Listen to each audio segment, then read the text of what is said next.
بینار و گهدارین هێژا دەمباش ئیرۆ مژارا گۆسەر بە ئاخفم تایبەتە سەر ئێلا عەرەبیە سەر عەشیرە عەرەبیە شخوا ئەز وەکا مامۆستەکی دیرۆکێ وەکە لێکۆلینەرێکی ئەز حەج دیرۆکا کوردی دکم و ژوێ دیرۆکێ یا ئێل و عەشیرێن کوردیژی ji ber duê baweriyê dema got wê dîroka eşîra zelal dikin pêre dîroka Kurdî jî zelal dibe û rayê netewa Kurdî jî têne şikerekirin. Niha me got min ser eşîra birayên me ên Erebiya em ê biaxifin têne naskirin got devera got ewlêya herî navdar devera Kerboranî ye. Kerboran ku dera Kerboran li Bakurê Kurdistanê ye. Sînewrê wê rohlatê wê bixwe herêma Sêrtê ye, bajarê Sêrtê ye û aliyê rohlatê wê û başûrê wê Cezîra Botan e, herêma Cezîra Botan e û aliyê Bakurê wê ne herêma û bajarê Kercozê û Heskîfê û banîtir Êlihê ye yanî Batmanê ye. Kerboran xwedberdê xwarê tê heta nêzîkî herêma Hezexê. Kerboran parçek ji torê ye. Parçek ji torê ye. Tor jî gelek êl û eşîrê Kurdî tê de hene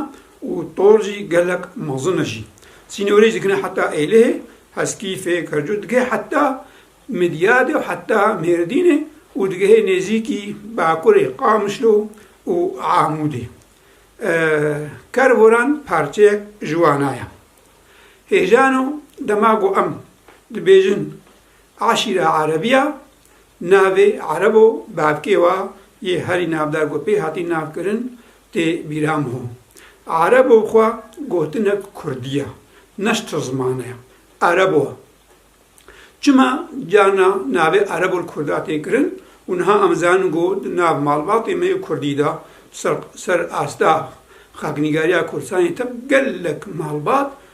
û xêzan Erebo hene. Erebo xwe gotina Erebo di zimanê Kurdî kevnetera Kurdî de kesê got ne di bajara de jiyan dike yanî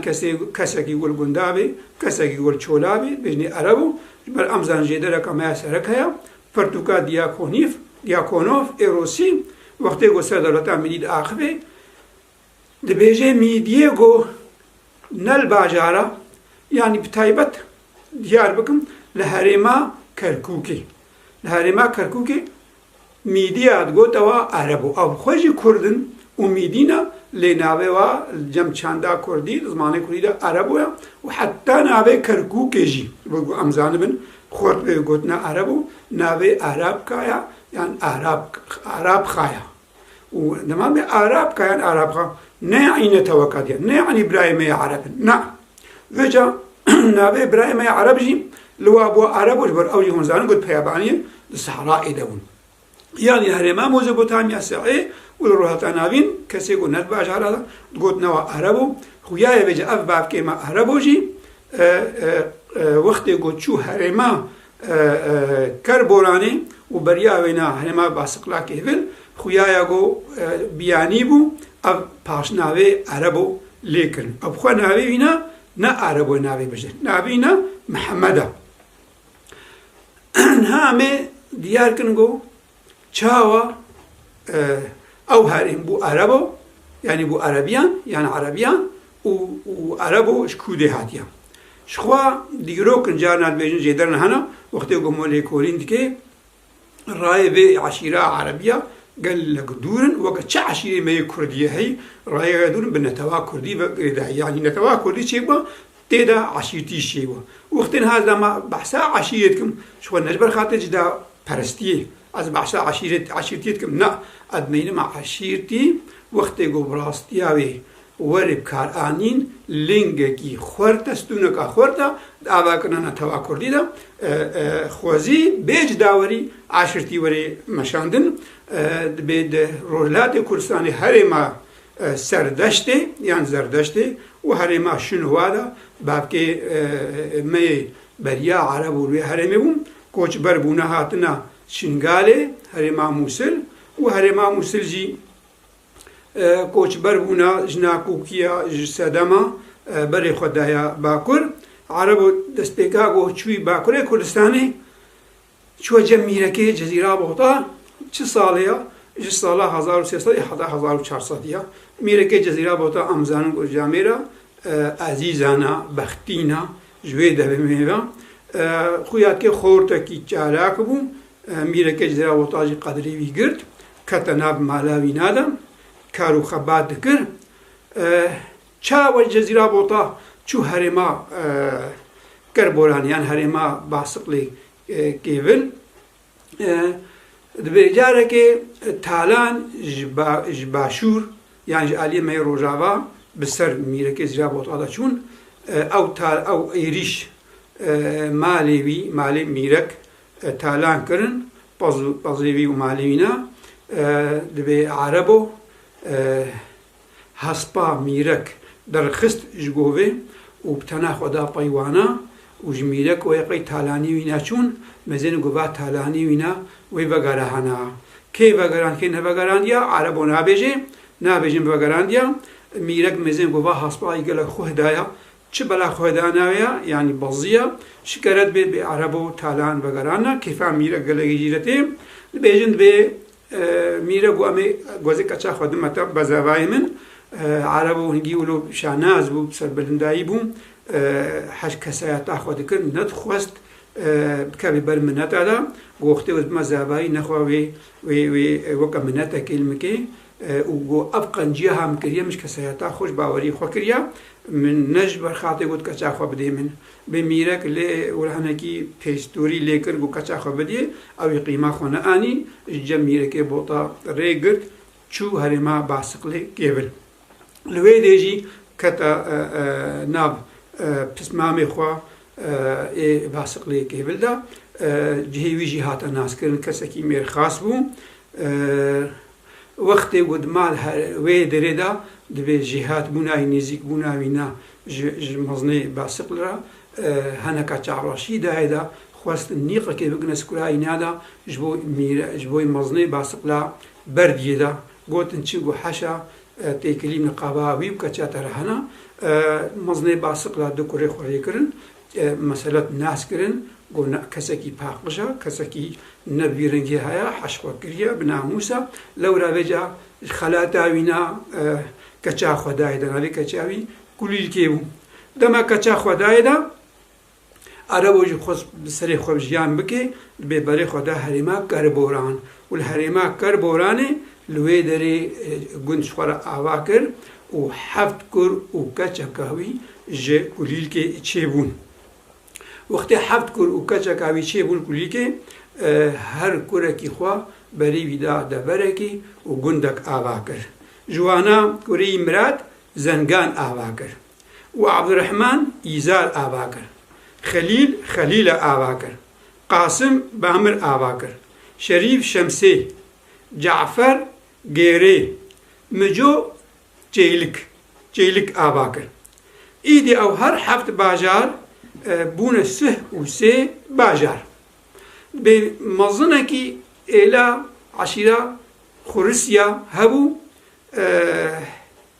yê Erebanê stemkar bû keçê milet û malbata tanîn demekê waret me û berdan heta dora wê keça bi tenê ya Erebo ya Mihemed hat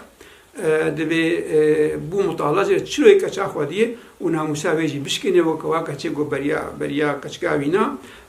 mico û zarokî lê ku çi belata heya bû çîroka xwe ji wara got mico û zarokî gotin goya bom tala neke em ê careseriyê bikin tê çikê got mico xwe kira weka xweha xwe û cilê xwe kirin yanî mico xwe kire bûk wextê got mico xwe kire bûk êvarî ser ciha yê mîrê Erebanê xutê derbas be mico xencerê ber xwe derdixî û mîr dikuje û tê mizgîniyê dê wa êl û eşîra û birayê xwe û bavê xwe ne wela min ev ê stemkar kuşt lewra vêjit bê عشيرة هرمي يعني ملطي هرمي مجوش خورتي سركش هرمي را وإذا هرم سرنابي عربو بهرما عربيا أمزانجو راية عربية بدكشن بصدق صلاة بشتي مثلا عربو مالباطة كان أبدار هيا مالا علي رمو مالا وكري عبد الكريم علي رمو ومحمد سليمي علي رمو أو يقولوا وقال لك إن أبدار جيبونا نزيكي هزار وهشت صدي بلكي بريا بيجي بهزار وحفصد وبينجي جيبه ميري جزيرة بوطا خوستيا کنفدراسیون کا کردی آبابکی اکیتی کا کردی چیگش برخاطر ایریشن عثمانیا بسر کرداده هبون خوگهان دا علی رمو و سه ایل با علی کاریایی کرنیک و نابه ابو هاویرکا علی رمو بسروکی هاویرکا علی کریمه علی رمو بسروکی هاویرکا لی پشتری برخاطر گو علی کریمه علی رمو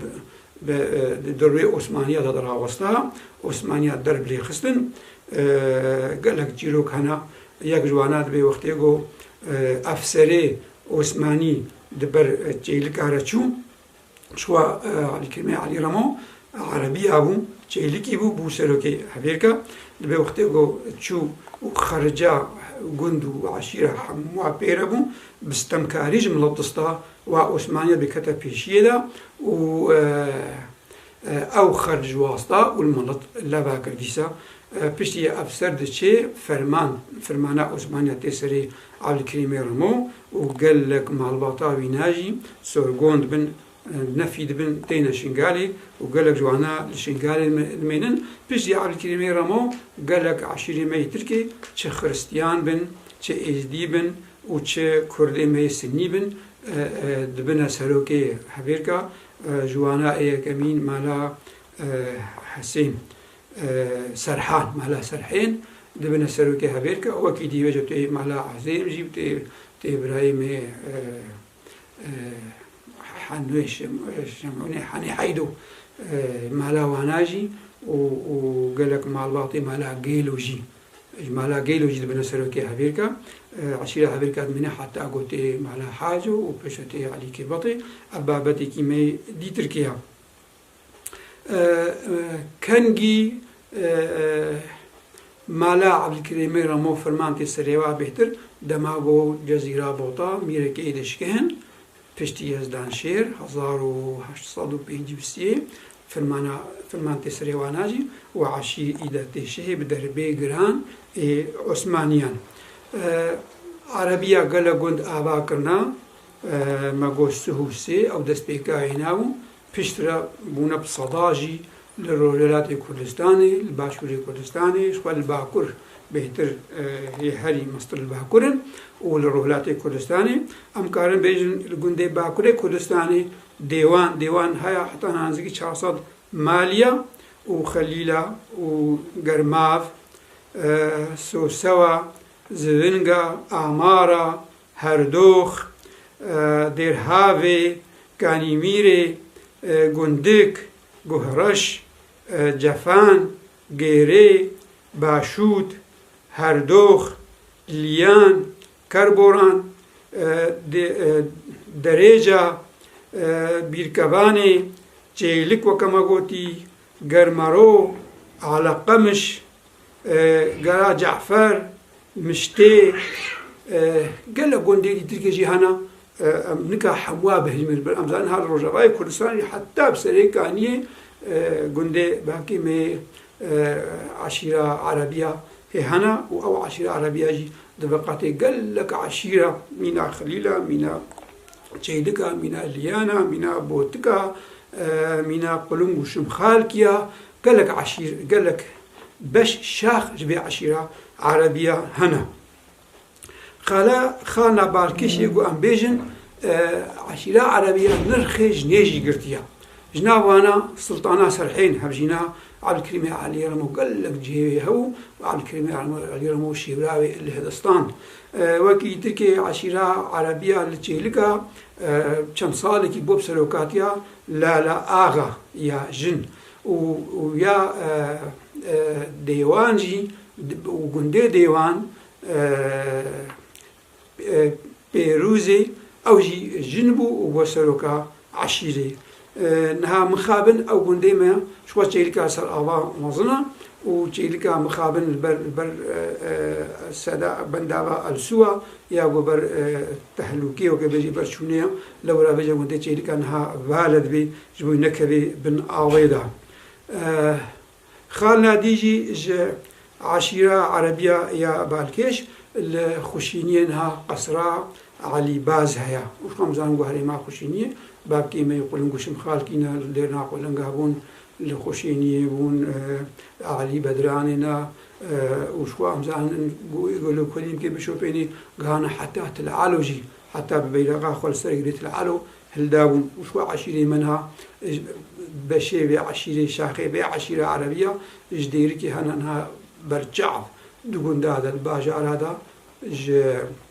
الريحاني دس بين حتى سريكانية بدأت كمان وكان درنا ديجي هنا الدراز وريجي هنا حاجي عشير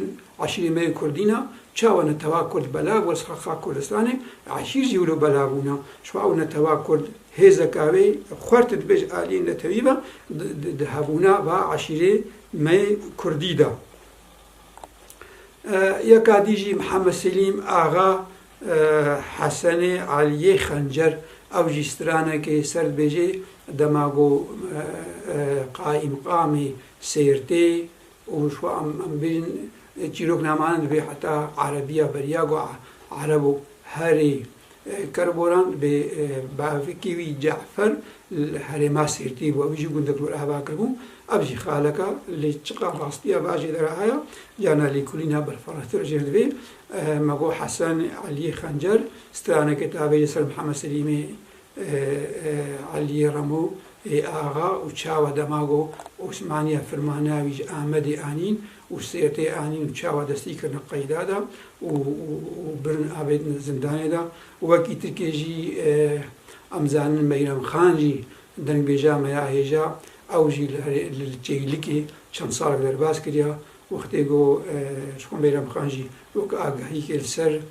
هفجينا مير محمد يه جزيرة بوطا البرخات استران أقول أزد بيزم وكالي كولي بانا كيش مادن بيجا برداغو وسترانا محمد روني بلكي وبيزد بي دبي جيلك تابي تسر ميرام خانجي لجيلك بو هجانو ما آقاهي سر عشيرة عربية قوتن وكا از وكا ليكويبانا كي ديروكي وقتي قوم نهام قوت أذبينم قو ليكوينا